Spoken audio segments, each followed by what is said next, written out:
What is up, guys? Welcome back. And today I have got a pretty cool video for you that is going to be a super in-depth, detailed review of the new raid exotic from Wrath of the Machine, the Outbreak Prime.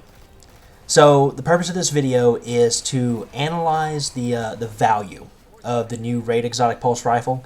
And just keep in mind, guys, I want to reiterate, I will not be going into details regarding the actual quest line itself, just because there's so many videos and tutorials out there. Personally, I follow Planet Destiny's video, but there are plenty of other options out there.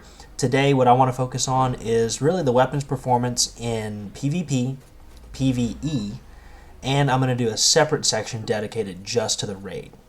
So let's just get started with PvP, since that's going to be the simplest to explain.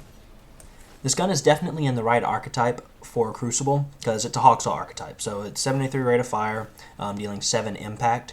But the perks is where I feel it's better suited for PvE. So first things first, the intrinsic perk, the Corruption Spreads, procs after 4 consecutive full bursts hit your target.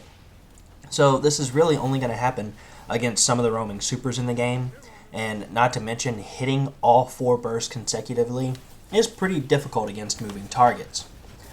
The other perk that comes on the exotic, the Virulence perk, procs after a precision kill, which is awesome because it synergizes really well with Outlaw.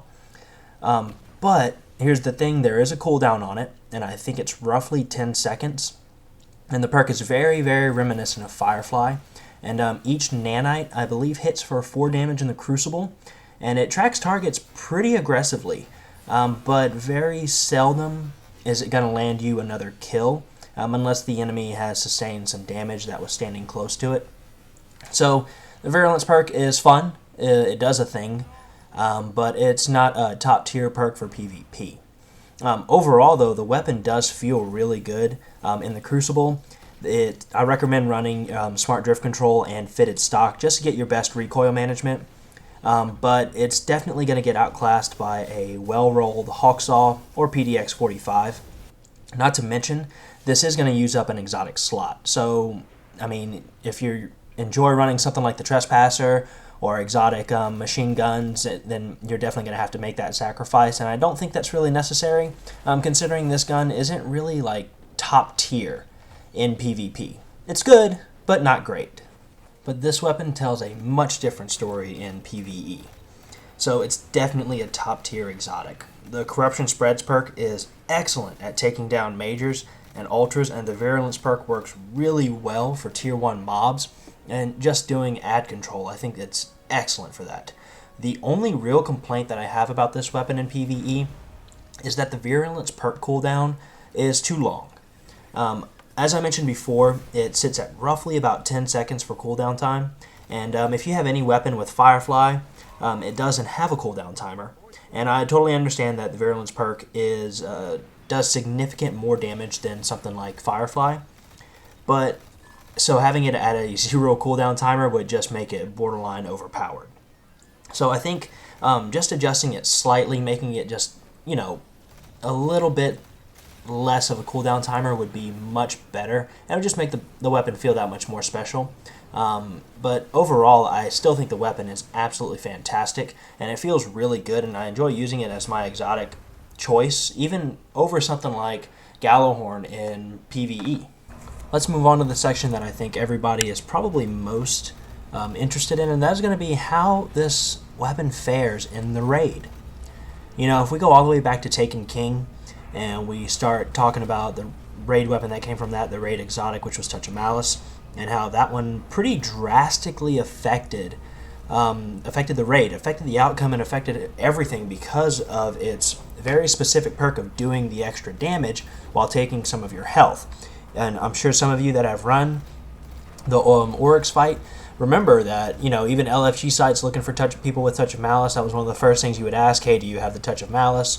I know towards the end of the Taken King lifespan, a lot of people had it, so for the most part, everyone had it. But it did make the raid substantially easier, at least certain parts of it, I know personally I didn't pull mine out until we got to the Daughter's checkpoint, and that's when pretty much everybody pulled theirs out, because you could just Titan Bubble, Weapons of Light, and Blessing, and just go in. And then for the second phase, running the double bubble strat again.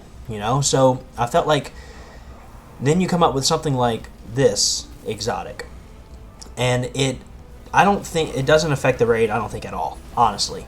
It is great to use in the first parts leading up to phase 2 of Axis, and here's why.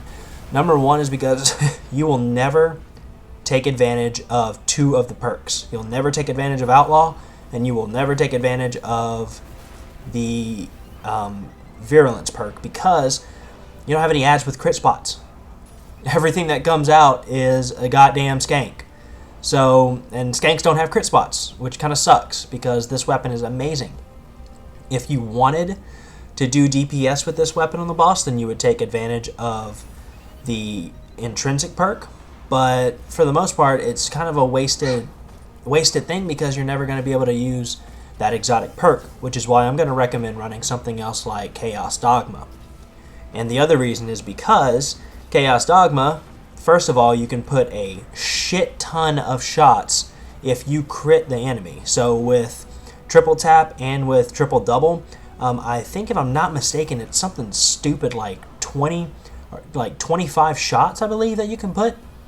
So you can immediately switch to your sniper, put shots in, and then switch to your exotic heavy, whether you choose Sleeper or Gallahorn. If you guys have not watched Dado's video on the damage comparisons, this is the main reason I'm going to suggest that you don't run this exotic primary for phase 2 of Axis, because I feel like with the damage potential that you could be putting out on the boss, especially when it's crunch time and you've got to really tick away at his health at the very final part of the battle, right before he wipes you all, I don't think that this weapon's going to stand up. I do wish that it affected the raid like the Touch of Malice did, but frankly it doesn't.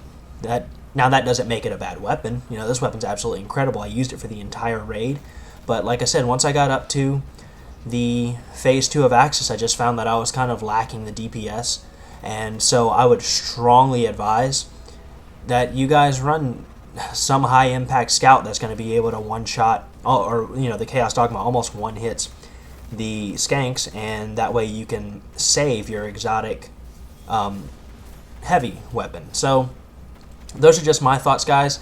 Overall, this weapon is fantastic in PvE. It is a top tier PvE choice. Run Archon's Forge with it, farm the hell out of it. It's great. The quest line is very, very lengthy. And that's kind of why I wanted to make this video, because I am going to tell you guys, absolutely do the quest. There are tons of LFG sites on there doing the monitors. It is complex, but once you get it down, it's not very hard. But I'm going to strongly advise, absolutely go out and get this weapon because of how great it is in PvE. And it's even fun in PvP. If you're a PvP player and things get kind of stale for you, you want to try something new, break this bad boy out. It's a lot of fun. But other than that, guys, that is going to conclude this video. I hope you enjoyed. Leave a comment. Let me know what you guys think of the weapon. If you use it for the entirety of the raid, if you use it in PvP. I know I went up against a lot of Trials players with it. So if you guys see success with it in any other areas of the game, please let me know. And yeah, don't forget to just like, favorite, subscribe, comment. Let me know what you guys think. And I will be talking to you guys later. Peace.